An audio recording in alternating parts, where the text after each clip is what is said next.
Gua kerja di spa cantik-cantik. Tahu dok, kayak pijat plus ya maksudnya. Tahan.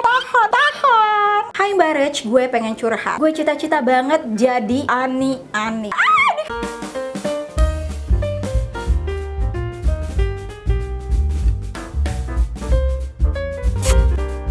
Hai everyone, welcome back to my channel. Azek, hey, apa kabar semuanya? Balik lagi di channel Rachel Godat, segmen kesayangan teman-teman nih. Apalagi kalau bukan Cutai, curhat time. Jadi kemarin gue udah nanya di Instagram, coba ceritain gue POV dari selingkuhan ani-ani istri kedua. Ya pokoknya orang tiga lah ya.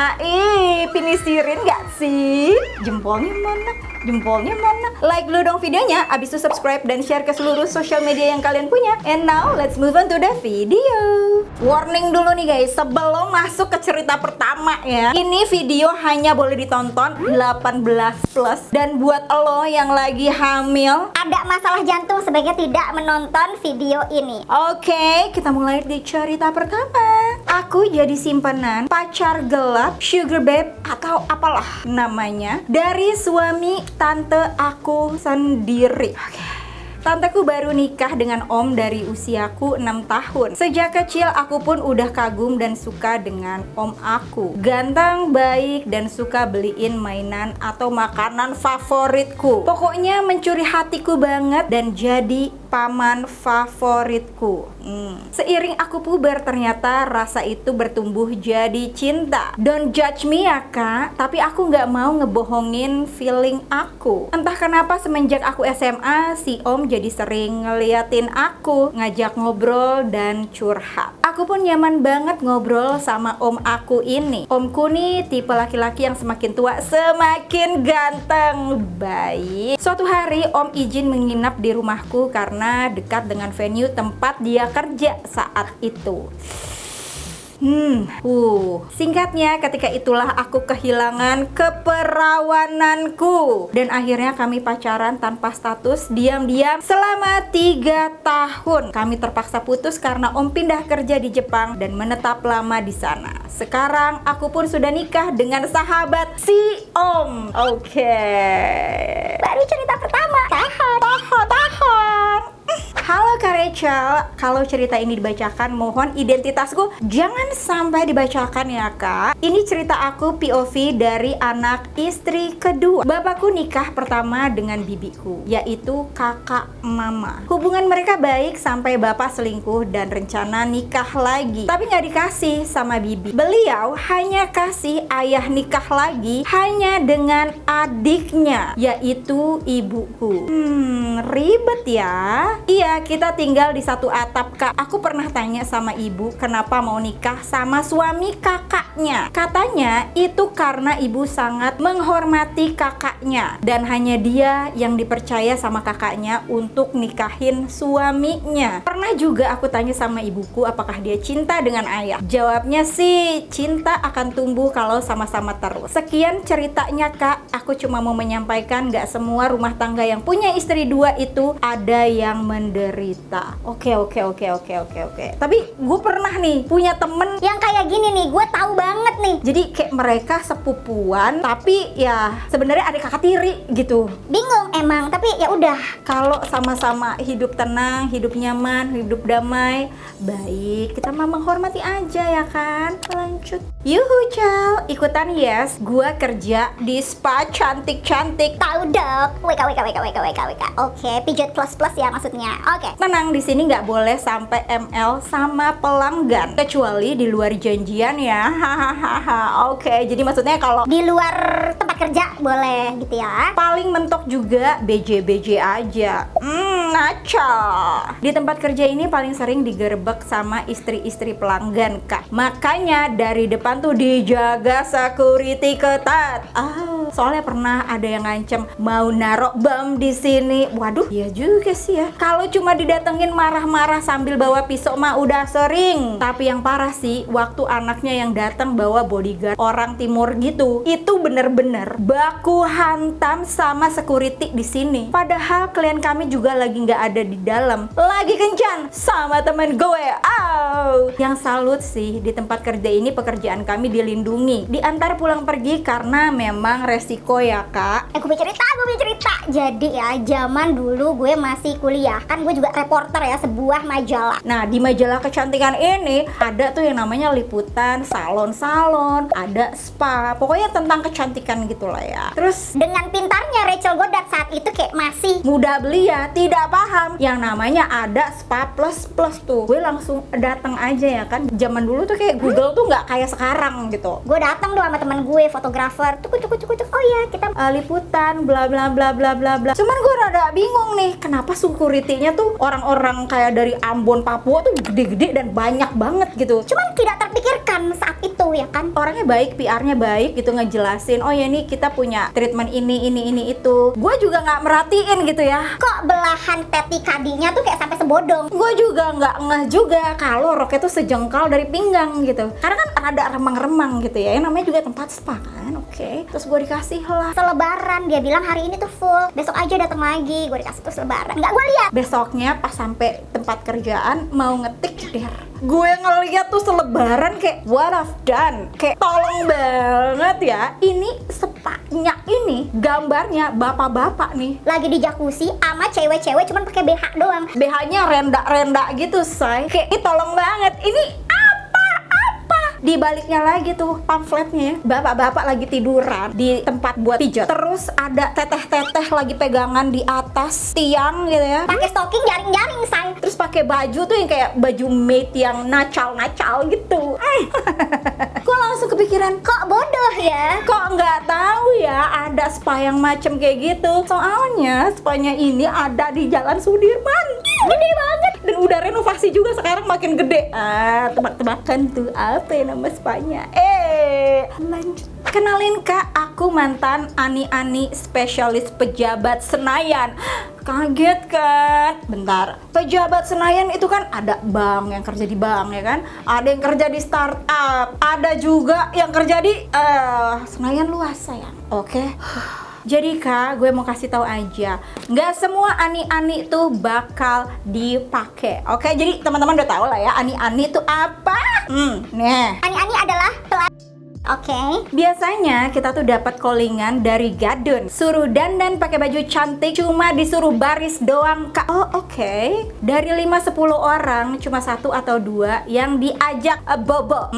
Sisanya disuruh pulang lagi, tapi dapat duit 2 juta. Lumayan banget kan? Hihihi. Kalau yang dipakai lumayan sih, bisa dapat 15 jutaan potong pajak buat gadunnya. Oke, baik. Ini mudah-mudahan gadunnya juga bayar pajak ke negara ya.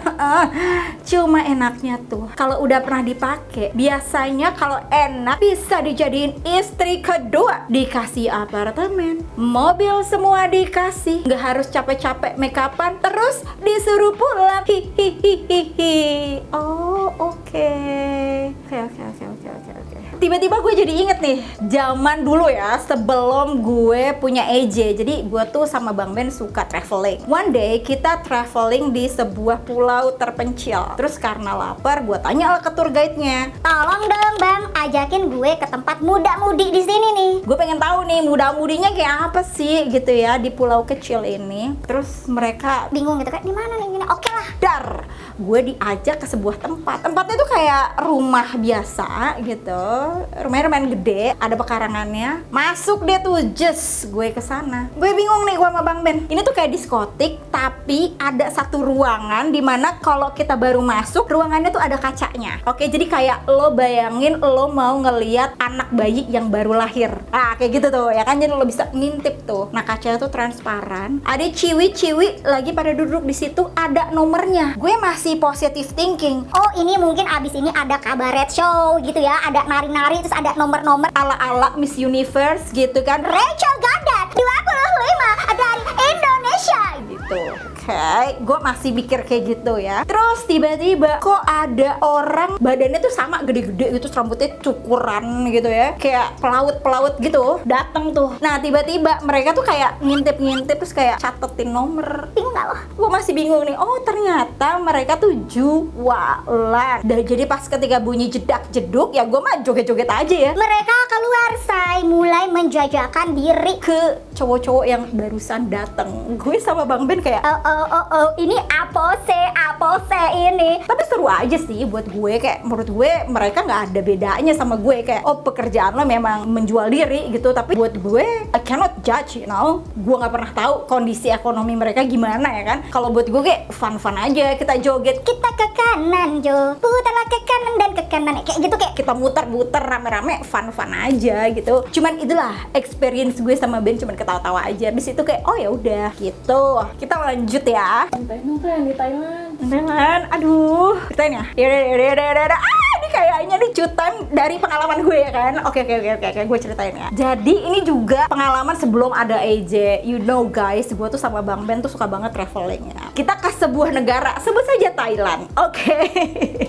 Jadi di Thailand itu tepatnya di Nana Plaza. Kita tidak tahu saat itu kalau Nana Plaza isinya kayak Sodom dan Gomora say. terutama kalau malam harinya. Kalau siang-siangnya tuh kayak pasar yang jual baju-baju, jual makanan, jual segala macam. Pas malam, mohon maaf, semuanya berganti. And you guys know, gue tuh suka ke gay bar karena menurut gue mereka tuh fun, lucu, ada atraksi kabaret show yang Ala-ala Rihanna, Beyonce, Lady Gaga pada zaman itu ya. Dan itu sangat menghibur buat gue sama Bang Ben. dan waktu di sana gue tuh, dan ini pertama kalinya gue ke Nana Plaza ya guys, gue rada shock sih. Ada satu bar di mana gue ngeliat Gue pikir ini pertunjukan, tapi enggak. Ini kayak fashion show, cowok-cowok pakai nomor. balik lagi nih si nomor itu, dan gue ngeliat tuh seisi gue itu kayak laki-laki hidung belang yang siap nyaplok tuh cowok-cowok. Tapi yang bikin gue kayak kayak aduh kok nggak bisa nih ada di sini nih, itu tuh cowok-cowok yang fashion show, mereka tuh underage guys, kayak Jakun aja belum numbuh, bulu dada tuh belum numbuh. Kayak umur 12, 10, 13, 15. kayak sakit banget kepala gue, kayak hati gue tuh kayak langsung ketusuk-tusuk gitu. Maksud gue kalau lo udah 18 ya lo udah dewasa, lo bisa nentuin, tapi come on, it's illegal man, underage, that hurts me a lot gitu. Gue sama Ben kayak langsung aduh ini kayak nggak bener deh, kayak gue enak dari sini deh, kita mesti cabut aja deh ini, kayak nggak. Jadi Abis itu gue sama Ben pulang dengan hati gundah gulana, lo tau gak sih, kayak ngapain anjir, gue kesana gitu ngeliat. yang tadinya mau having fun gitu. Apa ya, mau cerita lagi? Ntar satu-satu sayang, nanti di kapan-kapan gue ceritain waktu gue di Thailand nonton pingpong show. Jangan di sini, kebanyakan. Yang mau ceritanya coba komen dulu dong di bawah. Hai Mbak Rech, gue pengen curhat. Gue cita-cita banget jadi ani-ani. Oke. Jujur gue nyesel dulu pernah pacaran, terus keperawanan gue diambil dan malah toxic relationship 2 tahun. Tiap berantem baikannya kalau ML doang. Semenjak saat itu gue malas pacaran lagi, mending kalau ML cuma enak doang tapi nggak dapat apa-apa. Kalau seandainya gue dalam 2 tahun itu jadi ani-ani, mungkin gue udah bisa punya mobil, apalagi kalau dari awal masih perawan. Mendingan gue jual keperawanan gue buat gadun. Laku nggak sih 10 juta? Lalu aja gue mau gue gadunnya, laku gak tuh? Daripada ngasih ke pacar toksik nggak ada duit. Udah ya, sekian curhat gue, tolong bantuin gue jadi ani-ani ya kak. Kan sudah janji, tidak boleh marah-marah. Kerutan banyak. Gue mau berbagi pengalaman, ngajak diskusi juga nih, Ca. Oke. Jadi selingkuhan tuh lebih banyak makan hati daripada sensasi menyenangkannya. Menyenangkannya cuma di awal aja pas dia sibuk ngejar-ngejar gue. Setelah akhirnya gue luluh, sikap dia mulai was-was karena takut banget ketahuan sama istrinya. Tadinya gue juga nggak mau ngerebut suami orang, tapi namanya jatuh cinta juga kadang susah dikendalikan nih ya. Waktu lagi bucin-bucinnya kadang malah cemburu sama istrinya. Padahal kan yang mesti cemburu ya istrinya kan. Gue juga ngerti kadang hubungan itu bisa kerasa sangat hambar dan gak menyenangkan lagi. Pada akhirnya gue juga kehilangan rasa cinta ke cowok ini, karena mereka sebenarnya cuma nyari kenikmatan singkat dan akan selalu balik lagi ke istrinya karena merasa bersalah. Menurut lo gimana? Gue ada cerita sih sebenarnya. Ih gila, gue banyak banget nih cerita ya kan. Ini dari temen gue sebenarnya. Jadi ini ada salah satu ya yang curhat lagi itu. Dia bilang tuh tuh kayak dia tuh istri kedua. Istri pertamanya tahu, tapi istri pertamanya tuh udah meninggal. Nah, semenjak istri pertamanya meninggal, kan dia berharap jadi istri pertama dong, udah nggak ada saingan ya kan. Tapi ternyata suaminya itu punya rasa bersalah yang gede banget karena istri pertamanya itu meninggal. Jadi kayak susah move on gitu loh. Jadi istri kedua ya tetap aja akan jadi yang kedua, nggak akan jadi yang pertama. Menurut lo gimana guys? Coba komen di bawah. Mau cerita kalau aku hampir aja jadi simpenan gelap dosen. Jadi aku kan mau konsul tentang skripsiku sama dosen dari luar kampus. Karena dia salah satu expert dan kenalan dari temanku yang kerja juga sebagai psikolog. Oke. Awal-awal ketemu sih fine-fine aja, bahas skripsi. Terus malamnya dia duluan yang ngechat, ngajak malam mingguan besoknya. Oh ya udah, aku iyain aja karena asistensi skripsiku kan baik. Tapi dia malah banyak ngobrol ringan dan curhat juga. Lama-kelamaan dia sering ngajak hiking berdua karena aku kan juga suka hiking. Dan puncaknya dia nembak aku. Jalanlah pacaran setahun lebih. Aku yang cerita ke temanku ngenalin sama dosen ini, dia kaget banget pas tahu dia ngelamar aku. Dia bilang kalau dosen ini udah punya istri yang lagi dirawat karena cancer dan lagi kemo di Malaysia. Aku kaget banget bisa-bisanya dia nggak cerita hal ini. Akhirnya aku mutusin hubungan sama tuh dosen. Maksud gue kayak gini loh, sekarang 2024, gue nggak tahu ya ini kejadiannya kapan. Tapi masa sih kalau nggak cari tahu dulu ini orang udah nikah belum, udah punya istri belum, sampai nggak ada sosial medianya tuh kan. Kenapa pose? Anda tuh sapose gitu ya gak sih? Aduh, cuman dan ini tuh yang meresahkan tau gak sih, kayak tenaga pengajar Itu suka ada yang curhat-curhat gitu loh, guru, dosen, selingkuh sama anak muridnya tuh very disgusting, you know. kalau udah kuliah, well, udah di atas 18, you're just being asshole aja. Kalau misalkan nih yang underage ini loh, di bawah 18 tuh kayak setahu gue ya, ini bisa tahu dimasukin penjara dan dia nggak akan pernah bisa jadi guru lagi. Disgusting. Kan udah janji gak boleh marah-marah. Aduh. Namaste. Sepupuku adalah simpenan om-om dan udah menikah siri 2 kali dengan om-om yang berbeda. Pernikahan kedua ini kayaknya dia lebih bahagia karena sudah punya anak, rumahnya bagus dan kemana-mana naik Alphard. Dulu di keluarga besar dia selalu direndahkan sama tante-tante aku karena keluarga yang tidak mampu. Sampai akhirnya dia nekat memilih mencari suami gadun. Dia sih bilang ke keluarganya kalau tuh gadun suami sahnya. Padahal cuma aku aja yang nyimpen rahasianya. Gue punya cerita lucu pas gue belum tobat jadi simpenan. Jadi waktu itu gue jadi simpenan bos pejabat dan salah satu investor kantor gue sendiri. By the way, si papih ini udah mulai pikun karena udah berumur juga ya. Waktu itu si papih ngajak gue ke sebuah party penggalangan dana dari sebuah perusahaan dan dia ngasih dress gitu buat gue pakai. Dressnya tuh cakep, simple dan kepake lah di gue. Pas datang, jreng, gue lihat ada ibu-ibu yang pakai dress sama persis sama dress yang gue pakai. Ternyata si papih lupa kalau dia ngajak istrinya. Iya udah lupa tuh gak sih ngajak istrinya ke sana dan dress itu tadinya dibeliin 2 buat anaknya juga. Alhasil gue ketahuan deh sama istrinya. Aduh, kebayang ya saya udah pikun. Jadi selingkuhan sahabat yang udah nikah. Udah bersahabat 5 tahun. Dulu kita saling suka, tapi gue MBA. Jadi terpaksa nikah sama orang lain dan akhirnya sahabat gue memilih menikah juga. Tapi diam-diam dia selalu hubungin gue dan ngajak ketemu terus. Sampai di titik dimana gue cerai, dia makin intens hubungin gue dan ngajak jalan terus. Dia selalu bilang gak rela gue bahagia sama orang lain dan gak mau gue sama orang lain. Gue harus sama dia, gak boleh sama yang lain. Padahal dia udah punya anak istri juga, tapi mau memiliki gue. Egois sih kak, tapi itulah kehidupan. Harus jadi selingkuhan dia yang setiap saat selalu dihubungi. Aduh, makanya gue udah bilang, yang namanya sahabatan cewek sama cowok tuh nggak mungkin nggak ada rasa-rasa. Iya mungkin lo nggak ada rasa, tapi Yang ono ada rasa. segitu. Jadi dulu aku punya pacar yang posisinya kita udah pacaran 1 tahun. By the way, aku cewek dan si pacarku ini punya adik cewek juga seumuran sama aku. Kita kasih inisial Mawar. Dan aku sama Mawar ini temenan deket banget, satu sekolah. Ya kalau sama calon ipar kan harus bangga bisa akrab dan deket ya kak. Setuju. Dan pada saat itu Mawar punya pacar. Kita sebutlah nama pacarnya Jamal. Oke, Mawar dan Jamal. Nah, ternyata si Jamal ini naksir aku dan pada saat itu terjadilah perselingkuhan.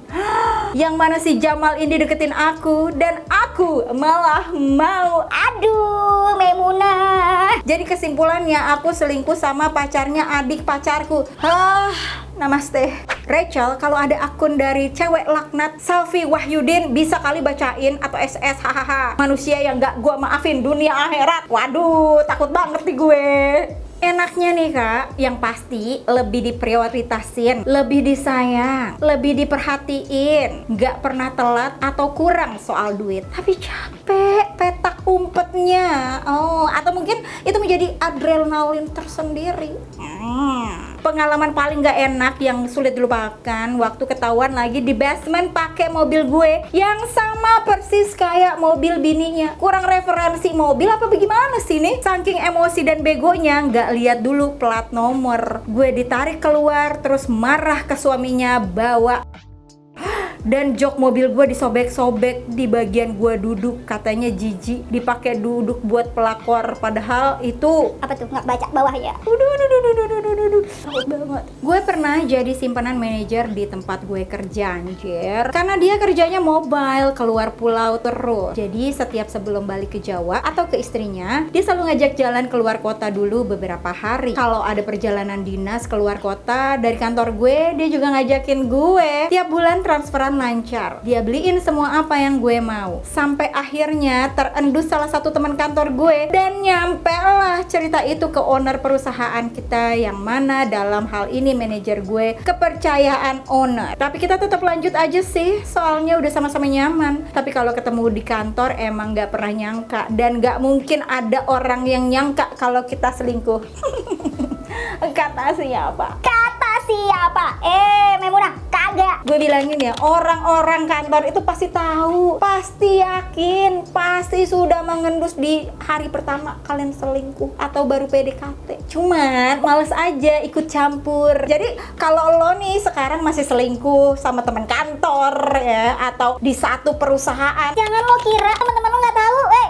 Gue bilangin tahu. tapi lu bersyukur gitu ya, orang itu nggak ikutan campur. Ada nih manusia laknat yang justru ngejodoh-jodohin gitu, udah tahu punya pacar, punya istri, punya suami, tapi nih satu kantor nih ada nih manusia lucnut yang sengaja Kayak dicomblang-comblangin, sok-sok selingkuh-selingkuh terus didukung-dukung gitu tuh. manusia tai kayak gitu tuh. Namaste. Oke guys, itu dia tadi video Chew Time tentang POV dari selingkuhan. Coba dong kasih Ide yang lain nih, ide yang pencerahan, ide-ide Chew Time lainnya silahkan. komen di bawah sayang. Kalau lo suka dengan video ini, jangan lupa di subscribe dan diaktifin notifikasinya biar nggak ketinggalan video terbaru dari gue. And once again, thank you so much for watching. I'll see you on my next video. Stay kece. Bye bye bye bye bye bye.